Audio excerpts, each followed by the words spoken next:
মুসলমান, যে চোখের পানি ছাড়া জাহান্নামের আগুন নিবানো সম্ভব না, ওই চোখ দিয়ে দেখো টপ টপ করে এক ফুট কোনো পানি ফলাইতে পারো কিনা। বান্দা, যারা আমার বয়ানটা শুনতেছ, জাহান্নামের কথা অন্তরের মধ্যে আনো, কবরের আযাবের ভয়ের কথা অন্তরের মধ্যে আনো, এই মৃত্যুর ভয়ঙ্কর মৃত্যুর কথা অন্তরের মধ্যে আনো, আর আমার মালিকের কাছে তওবা করো। ওগো আল্লাহ, দুনিয়ার মধ্যে কত অপরাধ করেছি, দুনিয়ার মধ্যে কত জুলুম করেছি আল্লাহ গো, এত জুলুম অন্যায় অত্যাচার করার পরও আপনি আমার খানা বন্ধ করে দেন নাই, আপনি আমার ঘুম বন্ধ করে দেন নাই, আপনি আমার কোনো কিছুই রিজিক বন্ধ করে দেন নাই আল্লাহ গো। আপনি আমার শরীরটাও সুস্থতা রেখেছেন আল্লাহ। আমি গুনাহগার বান্দা, আমার মতো গুনাহগার জগতে কেউ নাই।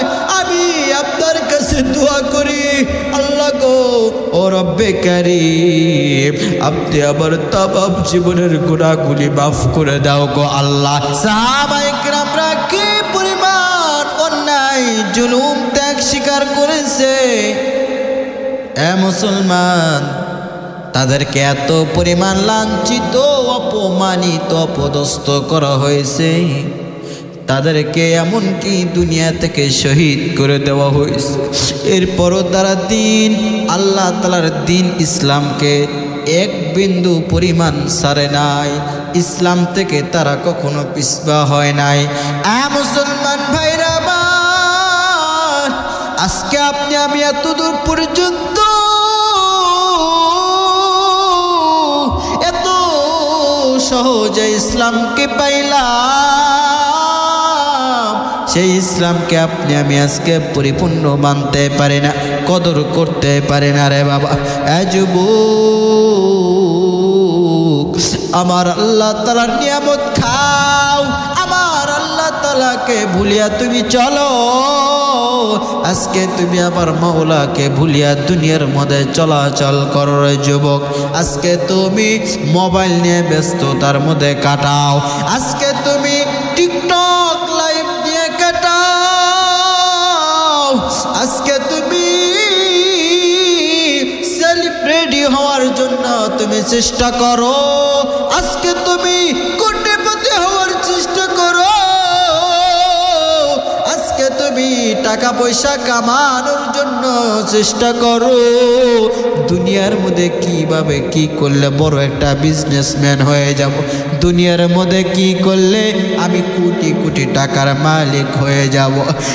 বোকা, আমার আল্লাহ তাআলাকে একটু স্মরণ করলি না, আমার আল্লাহ তাআলার দিন ইসলামটাকে কি তুই একটু মানতে পারলি না রে? বোকা, আমার নবীকে কি তুই স্মরণ করতে পারলি না? নবী আমার এত কিছু পেয়েছে, এরপর উম্মতের লাগিয়া ইসলামের জন্য, কালিমার জন্য কি পরিমাণ কষ্ট করল রে বাবা। আমার নবীকে আমার আল্লাহ কেমন দাবি করে দিয়েছিল জানো? আমার নবী জান্নাতের সরদার, আমার নবী কাল কিয়ামতের ময়দানে আপনার আমার জন্য কান্না করবে। আমার আল্লাহ তাআলা কোন নবীদের কান্না কবুল উম্মতের জন্য করবেন কি করবেন না কোনো গ্যারান্টি নাই, কিন্তু আমার আল্লাহ আমার মায়ার নবী আখিরি জামানার পয়গম্বর, তার উম্মতদেরকে জাহান্নামের থেকে বাঁচানোর জন্য আমার মালিকের কাছে কান্না করবে। আল্লাহ তাআলাকে আমার নবী ডাক দিয়ে বলবে, ওগো দয়ার মালিক, আপনি আমার উম্মতদেরকে জাহান্নামে দিবেন না। আমার আল্লাহ তাআলা আমার মায়ার নবীর কান্না সহ্য করতে পারবে না। আমার আল্লাহ আমার নবীকে ডাক দিয়ে বলবে, ও মায়ার নবী আমার, আপনি কান্না করবেন না, আমি আপনার উম্মতদেরকে জাহান্নামে দেব না, আমি আপনার উম্মতদেরকে জান্নাতে দিয়ে দেব। মুসলমান ভাইরা আমার নবী কি পরিমাণ দামি নবী। আজকে আমার নবী এত দামি হওয়া সত্ত্বেও আমার নবী এরপরও কি পরিমাণ ইসলামের জন্য, দ্বীনের জন্য কষ্ট করলেন, কি পরিমাণ কাফের বেঈমানদের কাছে কষ্ট, ত্যাগ, লাঞ্ছিত স্বীকার করল। মুসলমান, একটু কি মাথার মধ্যে তোমার আবার চিন্তা ঢুকে না?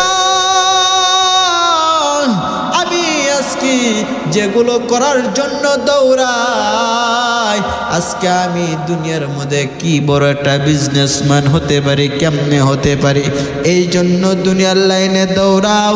টাকা পয়সা ইনকাম করার জন্য দুনিয়ার লাইনে দৌড়াও। দুনিয়ার মধ্যে তুমি একটা বড় টিকটকার হওয়ার জন্য দৌড়াও। দুনিয়ার মধ্যে তুমি একটা গানের শিল্পী হওয়ার জন্য দৌড়াও। অথচ আমার আল্লাহ রব্বুল আলামিন আপনাকে আমাকে মৃত্যু দিয়ে দিয়েছে, জীবন দিয়েছে। মৃত্যু একদিন আসবে। আমার আল্লাহ তাআলা কুরআনুল কারীমের মধ্যে বলেন, কুল্লু নাফসিন যায়িকাতুল মাউত। বান্দা, মৃত্যু একদিন আপনাকে আমাকে গ্রাস করবে। এই মৃত্যু থেকে দুনিয়ার মধ্যে কোনো একটা ছোট্ট প্রাণীও বেঁচে থাকতে পারবে না। আমার আল্লাহ তাআলা বলেন, মৃত্যুর স্বাদ একদিন না একদিন গ্রহণ করতে হবে। মুসলমান, আমার আল্লাহ রব্বুল আলামিন মৃত্যু দিয়েছেন, কবরের আযাবকে ভয় করলাম না, মৃত্যুকে ভয় করলাম না। দুনিয়ার লাইনে শুধু দুনিয়া নিয়ে চললাম রে বাবা। অথচ আরো একটা জীবন আছে, যে জীবনটার নাম হচ্ছে মৃত্যু। আরো একটা জিন্দেগি আছে, যে জিন্দেগির নাম হবে আখিরাতের জিন্দেগি। মুসলমান, কবর জগতে তো একদিন না একদিন যাইতে হবে। আমি কবরের জন্য কি করলাম? আমি আমার মালিকের কাছে দামি হওয়ার জন্য কি করলাম? আমি আমার এই কালেমা, আমার নবী এত কষ্ট করে ইসলামকে পাঠায় দিলেন, আমি কালিমা পড়ে মুসলমান হইলাম, আমি কালিমা পড়ে পড়ে মুসলমান হয়েছি, আমি আমার নবীকে বিশ্বাস করেছি, আমি আল্লাহ তাআলাকে বিশ্বাস করেছি। অথচ আল্লাহ তাআলার বিধানগুলো মানতে পারি না, 5 ওয়াক্ত নামাজ আদায় করতে পারি না। মুসলমান, আমি কবরের জন্য কি করলাম? আমার মালিকের জান্নাতে যাওয়ার জন্য কি করলাম? এগুলো তো একবারও চিন্তা করে না রে বাবা। চিন্তা করে দুনিয়ার লাইনে চললে কি পরিমাণ টাকার মালিক হতে পারি, কেমনে কেমনে টাকার মালিক হতে পারি, কেমনে কেমনে একটা বড় বিজনেসম্যান হতে পারি, কেমনে গেলে একটা বড় ব্যবসায়ী হতে পারি। যুবক, কবরের ভয় জাহান্নামের আগুনের ভয় অন্তরের মধ্যে ঢুকায় নাও। আমার মুসলমান যুবক, আমার আল্লাহ তাআলার ওই জাহান্নামের ভয় যতক্ষণ তোমার অন্তরে ঢুকবে না, কবরের আযাবের ভয় অন্তরে ঢুকবে না, ততক্ষণ পর্যন্ত আমার মালিককে তুমি, আমার মালিককে বিশ্বাস করে আমার মালিকের কথাগুলো মেনেও তুমি চলতে পারবা না। কারণ জাহান্নামের ভয় অন্তরের মধ্যে যখন ঢুকবে, অটোমেটিকলি একটা ইবাদতের একটা গ্রাণ পাওয়া যাবে, ইবাদতে মগ্ন হতে পারবা, আমার মালিকের কাছে দাবি হতে পারবা, তোমার ঈমান অটোমেটিকলি মজবুত হয়ে যাবে। জাহান্নামের ভয় অন্তরে যখন ঢুকবে, ঢুকবে, কবরের আযাবের ভয় অন্তরের মধ্যে যখন ঢুকবে, ওই সময় তুমি যদি সুদ খাও, ওই সুদ আর খাইতে পারবা না। জাহান্নামকে ভয় করবা, কবরের আযাবকে ভয় করবা। তুমি যদি ঘুষ খাও, জাহান্নামের আযাবের ভয় অন্তরে থাকার কারণে আর ঘুষ খাইতে পারবা না। জাহান্নামের আযাবের ভয় অন্তরে থাকার কারণে আমার মালিককে আর কোনোদিন কষ্ট দিবে না। জাহান্নামের ভয়, কবরের আযাবের ভয় অন্তরে থাকার কারণে রে বাবা, কোনোদিন আর নামাজও ছাড়তে পারবা না, কোনোদিন তুমি রোজাও ছাড়তে পারবা না। আমার মালিকের সর্বদাই সর্বক্ষণ ইবাদতে মগ্ন থাকতে পারবা যতক্ষণ পর্যন্ত তোমার অন্তরের মধ্যে জাহান্নামের ভয় না ঢোকে, মৃত্যুর ভয় না ঢোকে, কবরের আযাবের ভয় না ঢুকবে, ততক্ষণ পর্যন্ত বান্দা তুমি ঈমানওয়ালা হতে পারবা না। ভাইরা, এই জন্য আজকে যারা আপনি আমি দুনিয়ার লাইনে দৌড়াই, দুনিয়া যারা আপনি আমি দৌড়াই, দুনিয়ার পিছনে এত পরিমাণ সময় দিলাম, আমার মালিকের, আমার আল্লাহ তাআলার দিনকে একটু সময় দিলাম না। আমার মাওলা তাআলার, আমার আল্লাহ রাব্বুল আলামিনের জান্নাতকে একটু স্মরণ করলাম না, যে আমার আল্লাহ তাআলার জান্নাত কি পরিমাণ একটা দামি জান্নাত, কত সুন্দর আমার আল্লাহ তাআলার জান্নাত খানা হবে। একটু চিন্তা করলাম না, আমার আল্লাহ তাআলা তো জাহান্নামও সৃষ্টি করেছেন, কত ভয়ানক। জাহান্নামের আগুন এত ভয়ঙ্কর, দুনিয়ার মধ্যে, দুনিয়ার সাধারণত আগুন শরীরের মধ্যে যদি একটা জায়গায় লাগে, যে জায়গায় জাহান্নামের আগুন লাগে, ওই জায়গাটাতেই শুধু আগুনের দাগ বৈশা যায়, ফোসা ধইরা যায়, যন্ত্রণা করে। এ বান্দা, জাহান্নামের আগুন এত ভয়ঙ্কর আগুন, ওই জাহান্নামের আগুন শরীরের যে কোনো জায়গাতে লাগা মাত্র শরীরটা গলে পুরে ছাই হয়ে যাবে, তামা তামা হয়ে যাবে রে বাবা। জাহান্নামের আগুন এত ভয়ঙ্কর, জাহান্নামের আগুনের তাপ সহ্য করতে পারবা না রে বাবা। দুনিয়ার মধ্যে যেরকম সাধারণ আগুন যদি কোনো জায়গার মধ্যে লাগে, এই সাধারণ আগুন আপনি আমি যদি নিভাইতে চাই, দুনিয়ার পানি ছাড়া নিভানো যায় না। জাহান্নামের আগুন এত ভয়ঙ্কর, ওই জাহান্নামের আগুন নিভাইতে গেলে চোখের পানি লাগবে রে বাবা। চোখের পানি এত দামি, চোখের পানি আমার মালিকের কাছে কেমন দামি জানো? ওই জাহান্নামকে 70,000 শিকল দিয়া ফেরেশতারা বেঁধে ধরে থাকতে পারবে না, জাহান্নাম দৌড়াইতে থাকবে। আমার আল্লাহ রাব্বুল আলামিন কিছু কুদরতি পানি জাহান্নামের আগুনের মধ্যে ছিটায়া দেবে, ফেরেশতারা তাকায়া দেখবে জাহান্নামের আগুন পিছনে দৌড়ায়। ফেরেশতারা বলে, ওগো আল্লাহ, যে আগুনকে আমরা 70,000 শিকল দিয়ে টেনে বেঁধে রাখতে পারলাম না, ওগো আল্লাহ, আপনি সাধারণ 2-1 ফোঁটা পানি দিলেন, সেটাই জাহান্নাম দ্রুত পিছনে দৌড়াইতে থাকে। আমরা তো অবাক হয়ে গেলাম গো আল্লাহ। আল্লাহ গো, বলেন এটা কোন কুদরতের পানি? এটা কি কোনো হাউজে কাউসারের পানি? না, এটা কি কোনো জমজমের পানি না, এটা কি আপনার কুদরতি আবু হায়াতের পানি। আমার আল্লাহকে ফেরেশতারা বলবে, আমার আল্লাহ তাআলা ডাক দিয়ে কয়, ও ফেরেশতার দল, এটা কোনো হাউজে কাউসারের পানিও না, এটা কোনো জমজমের পানিও না, এটা কোনো আবু হায়াতের পানিও না, এটা কোনো অন্য কোনো পানি নয়। এটা কোন পানি জানো?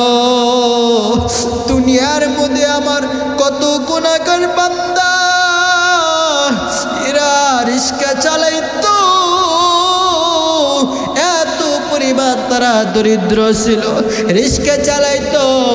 আমার আল্লাহ তাআলা বলেন, আমার ঘরের মধ্যে যখন আজানের ধ্বনি হয়ে যায় তো আল্লাহু আকবার আল্লাহু আকবার, এই রিস্কা চালকরা যখন আমার আজানের ধ্বনি তারা শুনত, এরা রিস্কা চালাইতো না, রিস্কা চালা বাদ দেয়া ওই মসজিদের মধ্যে দৌড়াইতো নামাজ আদায় করার জন্য, আমি মালিককে তালাশ করার জন্য। কত ব্যবসায়ী ছিল দুনিয়ার মধ্যে, এরা ব্যবসা করত, আবার মসজিদে যখন আজান হইতো এরা সব ব্যবসাগুলো বাদ দিয়া দিয়ে আমার ঘরের মধ্যে নামাজ আদায় করার জন্য দৌড়াইতো। এরে ফেরেশতার দল, দুনিয়ার মধ্যে কত মানুষ আছে, এরা এত ব্যস্ততা থাকার পরও মসজিদে যখন আজানের ধ্বনি হয়ে যাইত, এরা আজানের ধ্বনি শুনিয়া এক সেকেন্ড দেরি করে না, এরা মসজিদে দৌড়াইতো, আমি রব্বে কারিমের কাছে দোয়া করতো আর চোখের পানি ফালাইতো। এ ফেরেশতার দল, এটা কোন অন্য পানি নয়, এটা আমার ওই দুনিয়ার মধ্যে গুনাহগার বান্দার চোখের পানি। আমি আল্লাহ এই চোখের পানিকে কবুল করে কুদরতি জায়গার মধ্যে রেখে দিয়েছিলাম। এই কুদরতি পানি আমি জাহান্নামের গায়ে ছিটাইয়া দিলাম। এটা সাধারণ কোনো পানি নয়, আমার গুনাহগার বান্দার চোখের পানি। মুসলমান, যে চোখের পানি সারা জাহান্নামের আগুন নিবানো সম্ভব না, ওই চোখ দিয়ে দেখো টপ টপ করে এক ফুট কোনো পানি ফালাইতে পারো কিনা। এ বান্দা, যারা আমার বয়ানটা শুনতেছ, জাহান্নামের কথা অন্তরের মধ্যে আনো, কবরের আযাবের ভয়ের কথা অন্তরের মধ্যে আনো, এই মৃত্যুর ভয়ঙ্কর মৃত্যুর কথা অন্তরের মধ্যে আনো, আর আমার মালিকের কাছে তওবা করো। ওগো আল্লাহ, দুনিয়ার মধ্যে কত অপরাধ করেছি, দুনিয়ার মধ্যে কত জুলুম করেছি আল্লাহ গো, এত জুলুম অন্যায় অত্যাচার করার পরও আপনি আমার খানা বন্ধ করে দেন নাই, আপনি আমার ঘুম বন্ধ করে দেন নাই, আপনি আমার কোনো কিছুই রিজিক বন্ধ করে দেন নাই আল্লাহ গো, আপনি আমার শরীরটাও সুস্থতা রেখেছেন আল্লাহ। আমি গুনাহগার বান্দা, আমার মতো গুনাহগার জগতে কেউ নাই, আমি আপনার কাছে দোয়া করি আল্লাহ গো, ও রব্বে কারীম, আপনি আমার তামাম জীবনের গুনাহগুলি মাফ করে দাও গো আল্লাহ। বান্দা দেখো চোখ দিয়ে পানি বাড়াই কিনা, জাহান্নামের আগুন সহ্য করতে পারবো না। ও গো আল্লাহ, জাহান্নামের আগুন এত ভয়ঙ্কর, ওই জাহান্নামের আগুন সহ্য করতে পারবো না, কবরের আযাব সহ্য করতে পারবো না, ওই জাহান্নাম। আয় আল্লাহ রব্বুল আলামিন, ওই জাহান্নাম থেকে আমাকে হেফাজত করিয়েন, কবরের আযাব থেকে হেফাজত করিয়েন আল্লাহ গো। আমি যেন আপনার বিধানগুলো মেনে মেনে দুনিয়ার মধ্যে চলতে পারি, আপনি আমাকে